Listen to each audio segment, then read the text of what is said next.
que tu connais ce moment? Il est 21h30, les enfants sont enfin couchés, la maison est calme, tu es assis sur ton canapé, une tasse de thé à la main ou ton téléphone et tu regardes ton mari. Il est là, juste à côté de toi, et pourtant tu te sens seul, comme si tu étais sur une île déserte.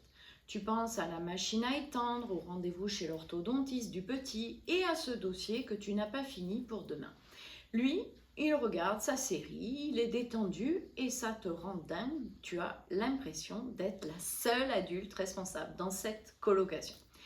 Et tu te dis que c'est de sa faute, qu'il est mou, qu'il ne voit rien.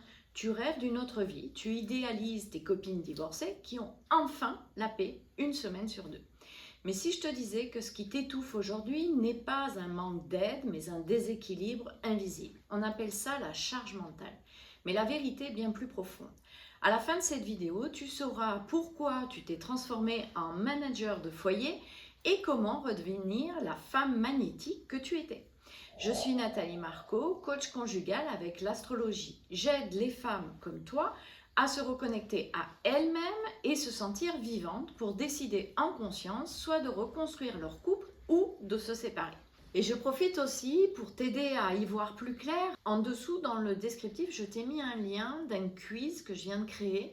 Rester ou partir, 5 minutes top chrono pour faire le point sur ta situation de couple et surtout recevoir aussi des conseils adapté à ta situation et à ton signe astrologique. Le problème avec la charge mentale, ce n'est pas ce que tu fais, c'est ce que tu anticipes. La sociologue Suzanne Walzer, qui a théorisé le concept dès 1976, explique que la charge mentale est un travail invisible de gestion, de planification. C'est de la charge cognitive. Imagine que ton cerveau est un système d'exploitation. Toi, tu tournes sous 50 onglets ouverts en permanence. La psychologie appelle ça la saturation cognitive. Selon une étude de l'INSEE, les femmes consacrent encore 50% de temps en plus que les hommes aux tâches domestiques. Mais surtout, elles portent 80% de la gestion du calendrier familial. C'est ce que l'écrivaine Monique Eco appelait la double journée déjà en 1984. Aujourd'hui, avec le télétravail et les exigences de perfection, c'est devenu une triple journée. Tu ne vis plus, tu gères un projet. Ton mari, lui, il est dans l'exécution. Il attend le ticket de mission. Cette asymétrie crée une érosion lente. Tu n'es plus sa partenaire, tu es son chef de projet. Et personne n'a envie de coucher avec son chef de projet. Tu te reconnais dans ce cycle? Tu fais tout, tu t'épuises, puis tu exploses. Et après l'explosion, tu culpabilises. Tu te donnes des excuses. Ouais, c'est normal, c'est le rôle d'une mère. Ou il ne sait pas faire aussi bien que moi, alors je le fais à sa place. Mais en réalité, tu es en train de t'effacer. Et c'est ici que la sagesse ancestrale rejoint la psychologie moderne. On prête souvent cette phrase à Bouddha. On ne peut pas verser d'une tasse vide, remplis-toi d'abord. C'est une vérité biologique et psychologique. Si ta tasse est vide, ce que tu donnes à tes enfants et à ton mari, ce n'est plus de l'amour, c'est du sacrifice. Et le sacrifice engendre de l'amertume. Le philosophe Nietzsche parlait du ressentiment. Tu sais, cette colère sourde que l'on finit par éprouver envers ceux pour qui on se sacrifie. Tu penses que ton mari est le seul responsable de ton mal-être, mais regarde ta tasse. Elle est sèche. Tu as oublié que pour être une mère et une épouse rayonnante, tu dois d'abord être une femme vivante. Tu n'es pas une victime du système, tu es la gardienne de ton propre réservoir d'énergie. Si tu ne le remplis pas, personne ne le fera pour toi. Donc, la bonne nouvelle, tu as la clé de ta prison dorée. Si tu aimes ce type de contenu, tu likes la vidéo, ça m'encouragera. Et puis abonne-toi aussi à la chaîne, ça m'aidera à atteindre mon objectif des 50 000 abonnés. Je compte sur toi. Alors on va voir maintenant 3 solutions à mettre en place rapidement pour remplir ta tasse. Déjà, première solution, délégation, zéro pression. Le problème n'est pas qu'il ne fait rien, c'est que tu restes la chef d'orchestre. Tu veux que ce soit fait comme toi, tu le ferais. Et là, il y a 2 axes. Le lâcher prise sur le fait que ça ne sera jamais parfait à ton sens et le prompt ou ta demande si tu préfères. Et attention, la formulation et le ton comptent beaucoup. Alors, pour déléguer vraiment, tu dois transférer la responsabilité totale, pas juste l'exécution. C'est comme avec une intelligence artificielle. Si tu donnes un mauvais prompt, une instruction trop floue du genre range la cuisine, tu auras une mauvaise réponse ou une cuisine mal rangée. Parce que pour ton mari, range la cuisine, c'est peut-être juste vider le lave-vaisselle, mais pas le re-remplir avec la vaisselle sale du dîner. Ou il ne va pas passer un coup d'éponge sur les plaques de cuisson. Alors on va voir ensemble comment mieux déléguer dès ce soir. Alors 3 exemples concrets à déléguer dès cette semaine avec la CNV. Premier exemple, la gestion des repas. Ne dis pas « Pouh, j'en ai marre, il faut encore faire à manger ce soir, je dois toujours tout gérer ». Dis plutôt « J'ai eu une grosse journée, je suis KO, j'ai besoin de déconnecter pour ne pas disjoncter. Est-ce que tu peux prendre la responsabilité du dîner et de la vaisselle ce soir? Je n'interviens pas, peu importe le menu, je te fais totalement confiance. » Il faut que ce soit vrai. Tu ne vas pas derrière lui pour voir comment il cuit les légumes. Je compte sur toi. Allez, je te donne une astuce de plus. Rajoute bien, je te fais entièrement ou totalement confiance. Les hommes adorent qu'on leur fasse confiance. Il va encore plus avoir envie de te faire plaisir, à condition que tu ne critiques pas ce qu'il aura fait. Sinon, tu n'auras plus jamais d'aide. Souviens-toi bien de ça. Ensuite, par exemple, le suivi administratif ou le suivi scolaire. Je me sens submergée par les papiers de la rentrée scolaire. Je te confie la gestion des rendez-vous médicaux des enfants pour cette semaine. C'est toi qui gères l'agenda et les rappels. Commence par une durée gérable pour lui. Ça te permettra aussi de renouveler ta demande. L'entretien du jardin, par exemple. Pour mon équilibre, j'ai besoin de moins de charges physiques ce week-end. Je m'occupe du ménage de la maison. Est-ce que toi, tu es d'accord pour prendre le relais sur l'entretien du jardin? Attention, une fois que tu as délégué, tu ne commandes pas s'il y a encore des feuilles mortes ou si les enfants mangent des surgelés ou des pâtes au jambon. Tu restes dans le silence. C'est le prix de ta liberté. Et puis c'est pas si grave, la terre va continuer à tourner et c'est une délégation temporaire, juste aujourd'hui pour te décharger. D'ailleurs, si tu veux savoir comment l'IA de ton homme fonctionne, j'ai créé un manuel de prompt magique selon le signe astro de ton partenaire. Tu as le lien juste en dessous dans la description, c'est un cadeau pour toi. En 2, sortir du mode Wonder Woman. Alors depuis que j'accompagne des femmes depuis 2017 et que j'ai vécu moi aussi en couple, dans ma propre vie de couple, j'ai observé une loi immuable, la loi de la polarité. Plus tu muscles ton côté yang, c'est-à-dire le contrôle, les décisions, la force, l'organisation, plus tu pousses ton homme dans son côté yin, passivité, attente, retrait. Tu es devenu la locomotive et lui, le wagon. Le problème, c'est qu'à force, la locomotive s'épuise et finit par détester le wagon qu'elle traîne. Le pire, c'est que c'est un cercle vicieux. On est devenu des commandantes en chef de la tribu familiale. De base, l'homme est heureux quand il voit sa femme heureuse. Aujourd'hui, ton homme ne trouve plus sa place parce qu'à un moment donné, probablement au début, il a voulu t'aider et tu l'as envoyé balader ou tu as critiqué sa manière de faire. Donc, il te laisse gérer pour avoir la paix. Et toi, tu cumules les postes. Et tu le vois, le cercle vicieux qui se met en place?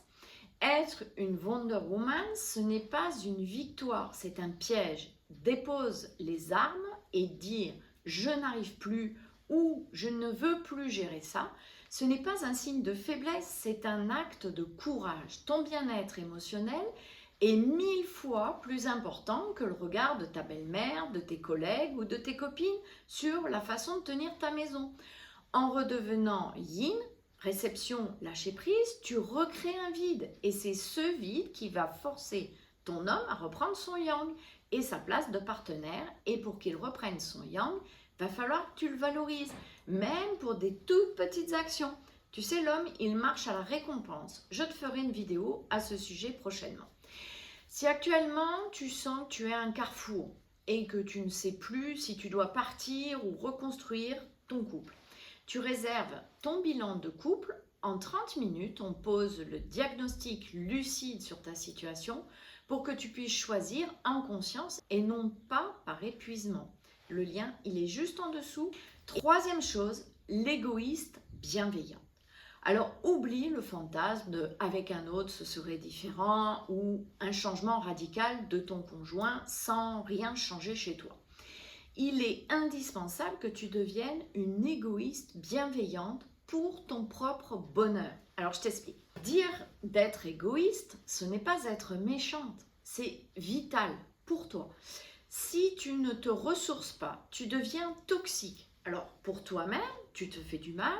Tu sais que trop de stress est nocif pour ton corps, ton sommeil, ton poids.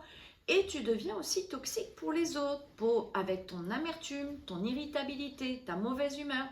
Alors moi, j'aime à dire que, en fait, on devient un cactus quand on est comme ça. Et personne n'a franchement envie de faire un câlin à un cactus, t'es d'accord? Donc, maintenant, voici 4 actions concrètes, rapides, que tu peux mettre en place pour remplir à nouveau ta tasse.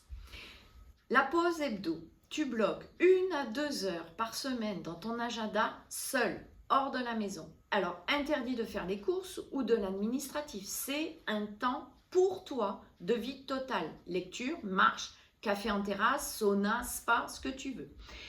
La déconnexion sensorielle. 15 minutes de sophrologie, de cohérence cardiaque ou autre technique de recentrage, de relaxation tous les jours avec des écouteurs pour t'isoler avant que les enfants rentrent par exemple ou dans ta voiture à l'arrêt avant de rentrer chez toi.